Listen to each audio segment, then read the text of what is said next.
एवं मीडिया के सभी साथी का स्वागत करता हूं। आज महाअष्टमी है। माता के चरणों में नमन करता हूं और माता से प्रार्थना करता हूं कि माता की कृपा सभी श्रद्धालुओं पर सदैव बनी रहे। त्योहारों का ये महीना है और इस अवसर पर मैं पूर्णिया विधानसभा, बिहार और देश की जनता को दशहरा और जो सामने में दीपावली है और छठ पूजा है उसकी शुभकामना देता हूँ। 15 समय लगातार विधानसभा में और विभिन्न विभागों में और सरकार के मंत्रियों के यहाँ पूर्णिया के विकास के लिए प्रयास करता रहा, विधानसभा में आवाज़ उठाता रहा और उसी का परिणाम और प्रतिफल सामने में नजर आ रहा कि आज पूर्णिया सुविधा युक्त बना है। पूर्णिया में विकास की बयार बही है। पूर्णिया जो है अगर मेडिकल हब है तो फूड ग्रेन का हब भी बना है। पूर्णिया अगर एजुकेशन का हब है तो गारमेंट्स का भी हब बना है और पूर्णिया जो है ऑटोमोबाइल्स का भी हब बना है। लाखों लाख नौजवानों को यहाँ रोजगार मिला है, लोगों का रहन सहन अच्छा हुआ है, लोगों की सुविधाएं बढ़ी है। और इस दृष्टिकोण से मैं बताना चाहता हूँ कि पूर्णिया आगे और के विकास के लिए जो पाइपलाइन में योजनाएं, बहुत सी योजनाएं जो स्वीकृत हो चुकी है, बहुत सी योजनाएं जो प्रक्रियाधीन है, वो आगे बहुत शीघ्र पूर्णिया में पूरी होंगी और पूर्णिया जो है पर्यटन की ओर बढ़ रहा है। और चाहे पूर्णिया का कोई भी विधानसभा और खासकर पूर्णिया विधानसभा में जो जिस तरह की अभी आपने देखा काजा कोठी को विकसित किया जा रहा है, उसी तरह पूर्णिया में ईस्ट ब्लॉक में जो हमारा दिग्घी पोखर है, जो महाराजपुर में दिग्घी पोखर है, उसको विकसित करके और वहाँ बहुत ही आधुनिक ढंग से जो है उसको विकसित करके पर्यटन क्षेत्र से जोड़ने का काम किया जाएगा। रानी पतरा में जो गांधी का स्मारक है, जो 1934 में गांधी जी आए थे, उसको बापू सर्किट से जोड़ने का कार्य प्रगति पर है। पूर्णिया सिटी जो कि देवनगरी कहा जाता है, धार्मिक नगरी कहा जाता है, वहाँ पर बहुत 700 साल पुराना लगभग जो जगन्नाथ मंदिर है, पुराना गुरुद्वारा है, पूरन देवी है, काली मंदिर है, उसके जीर्णोद्धार का कार्य जो है वो प्रक्रिया में है। आदरणीय मंत्री जी से बात हुई है, इन जगहों को विकसित किया जाएगा और सौरा तट को मैरीन ड्राइव के तर्ज पर विकसित करने की प्रक्रिया चल रही है। और तो और खादी मॉल जिसका कि निर्माण अब लगभग पूरा होने को है, जो लगभग 12 करोड़ की राशि से बना और जनवरी में उसका जो है उद्घाटन करके जनता को सौंपा जाएगा। और पूर्णिया में 10 एकड़ में वन विभाग द्वारा नगर वन बनाने की भी योजना है। 2 करोड़ की लागत से जो फ्री फेब अस्पताल है जो 100 बेड का बनेगा, वो भी प्रक्रियाधीन है। पूर्णिया में जनता की सुविधा के लिए, लोगों के अच्छे आवागमन के लिए लगभग 38 करोड़ की लागत से पूर्णिया में एक आधुनिक बस स्टैंड का निर्माण जो है, उसका डिजाइन वगैरह सब तैयार हो गया है, वो उसका भी निर्माण जल्द होगा। राजकीय जो पुस्तकालय है जो बिहार में दूसरे नंबर पर है, उस राजकीय पुस्तकालय का 2.6 करोड़ राशि जो है स्वीकृत हो गई है, उसको भी हम लोग शीघ्र बनाएंगे ताकि छात्र और लाइब्रेरी से जुड़े जो भी लोग हैं उनको बड़ी सुविधा मिलेगी। और पूर्णिया में लगभग 1200 ट्रांसफार्मर लगा करके बिजली की व्यवस्था को और भी दुरुस्त किया जाएगा। और उसके साथ पूर्णिया में खासकर पूर्णिया विधानसभा का ईस्ट ब्लॉक और शहर, उसमें बिजली की व्यवस्था सुदृढ़ रहे, उसके लिए एक ग्रिड जो बरसोनी के नज़दीक लगने की तैयारी है और पावर सब स्टेशन वैसे और भी प्रखंडों में लगेंगे, लेकिन पूर्णिया में एक अब्दुल्ला नगर में, एक रानी पतरा में पावर सब स्टेशन स्वीकृत हो गया है। और तो और छोड़िए, मैंने पटना की ओर पूर्णिया बढ़ रहा है। पटना के बाद अगर बिहार में कोई दूसरा स्थान बनेगा विकास का, और विकास का मॉडल अगर होगा तो वो पूर्णिया होगा। और पूर्णिया में हमारे यहाँ लगभग जो है पीएनजी का 1100 घरों में कनेक्शन पहुंच चुका है। 50,000 जो शहर में जो हमारे घर हैं, वहाँ तक हम बहुत जल्दी शीघ्र ही पीएनजी कनेक्शन पहुंचाने का काम करेंगे और इसी के साथ पूर्णिया इंडस्ट्रीज हब की ओर भी बढ़ रहा है। 100 से ज़्यादा इंडस्ट्रीज ब्याडा में, सिटी के ब्याडा में और भी अन्य स्थानों पर उत्पादन कर रही है और इसके साथ बड़ी कंपनी भी हमारे यहाँ आने वाली है। उस तरह एम्ब्रॉयडरी मशीन से जो सूरत में बड़ी मशीनें एम्ब्रॉयडरी की होती थी, आज ब्याडा में उसमें कढ़ाई और गढ़ाई का काम शुरू हो गया है। और बड़ी कंपनी जो है रेड एंड टेप, जो लेदर की बहुत बड़ी कंपनी है, वो कंपनी आपके ब्याडा में बहुत जल्दी उसका काम शुरू हो गया है और प्रोडक्शन भी उसका शुरू होगा।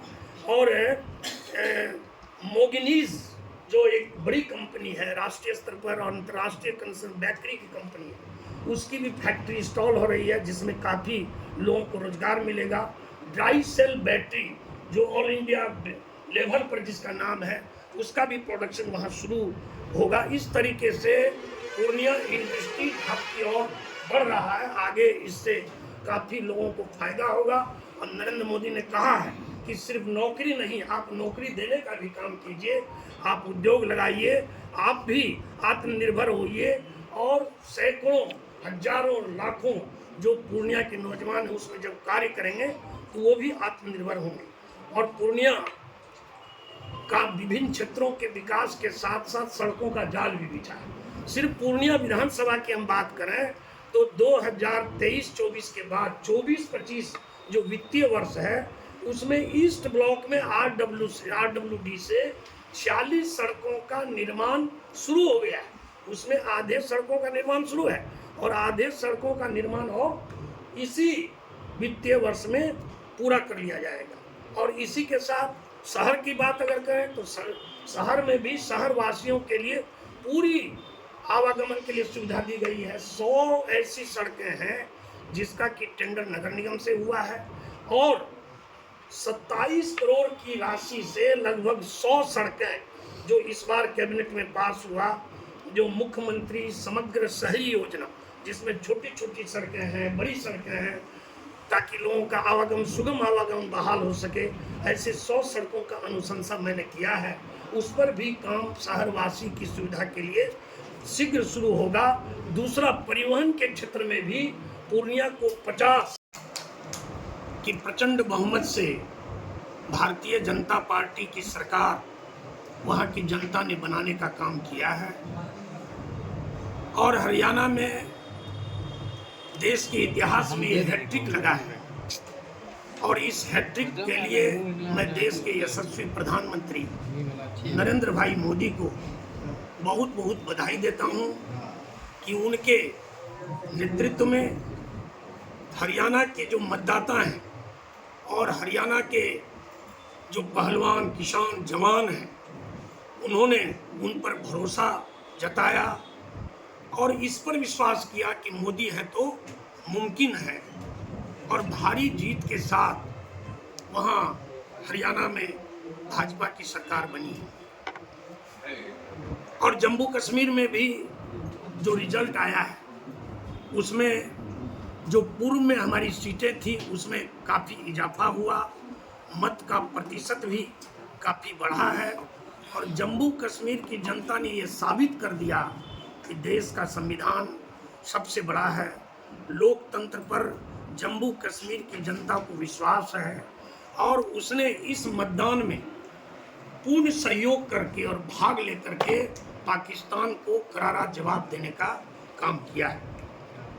और ऐसे एनडी गठबंधन के नेता जो हरियाणा में अफवाह फैलाए हुए थे, जो हरियाणा में जलेबी की फैक्ट्री खोलने का काम कर रहे थे, ऐसे जो युवराज हैं जिनको कि न देश से मतलब है न बिहार की जनता से मतलब है, ऐसे युवराज जो विदेश घूमने का काम करते रहते हैं, ऐसे युवराजों को हरियाणा की जनता ने, वहाँ के पहलवानों ने, वहाँ के किसानों ने, वहाँ के जवानों ने धूल चटाने का काम किया है।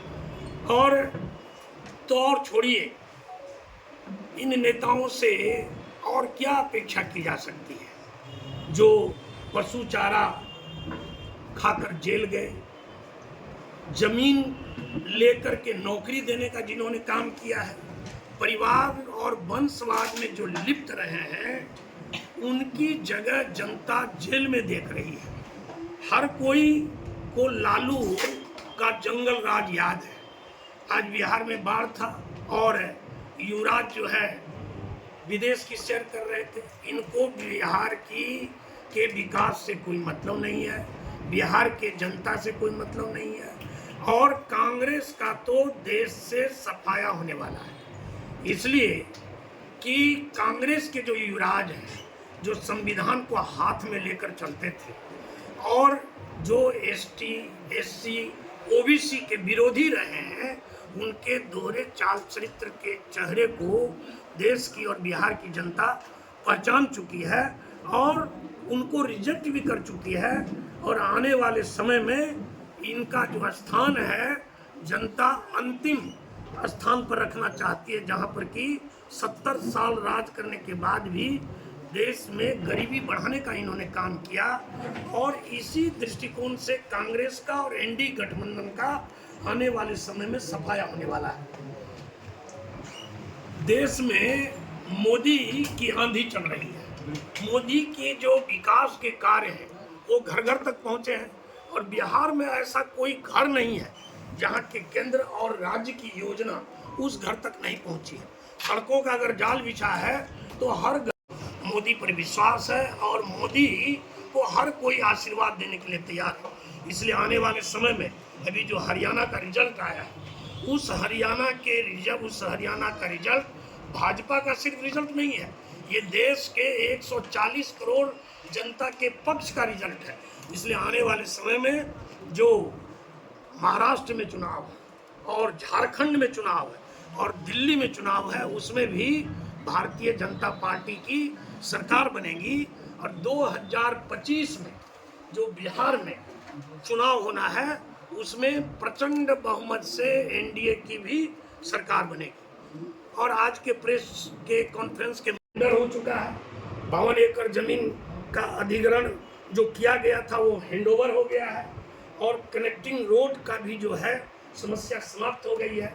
जब बाउंड्री वाल का टेंडर हो गया है तो निश्चित रूपेण जो मोदी जी ने कहा है कि हवाई चप्पल पहनने वाले भी हवाई यात्रा करेंगे, तो देश में कर रहे हैं। और पूर्णिया से भी जो हवाई यात्रा की लंबे समय से मांग रही है, वो बहुत जल्दी पूरी होगी। और यहाँ के भी लोग, इस प्रमंडल के लोग, इसके अगल बगल के लोग हवाई यात्रा करेंगे। और एक बात आपको और आपके माध्यम से मुझे कहनी है कि भारतीय जनता पार्टी देश दुनिया की सबसे बड़ी पार्टी है, और भारतीय जनता पार्टी का देश में सदस्यता अभियान चल रहा है। ये सबसे खुशी की बात है कि देश की जनता, देश के लोगों ने भारतीय जनता पार्टी की लगभग 3 सप्ताह के अंदर 8 करोड़ सदस्यता ग्रहण की है। और 8 करोड़ सदस्यता जो ग्रहण की है, इसमें लोग स्वतः ऑनलाइन बने हैं, ऑफलाइन नहीं। ऑफलाइन तो करोड़ों के में है, लेकिन ऑनलाइन जो है 8 करोड़ सदस्यता लोग अब बन चुके हैं। अभी माननीय उद्योगपति और पद्म विभूषण से पुरस्कृत ऐसे रतन टाटा हमारे बीच नहीं रहे हैं। और रतन टाटा एक भारत के बहुत बड़े अमूल्य रत्न थे, उनके नहीं रहने से बहुत बड़ी देश को क्षति हुई है। मैं शोक व्यक्त करता हूं और श्रद्धा सुमन समर्पित करता हूं उनको कि उनकी आत्मा को भगवान शांति दे।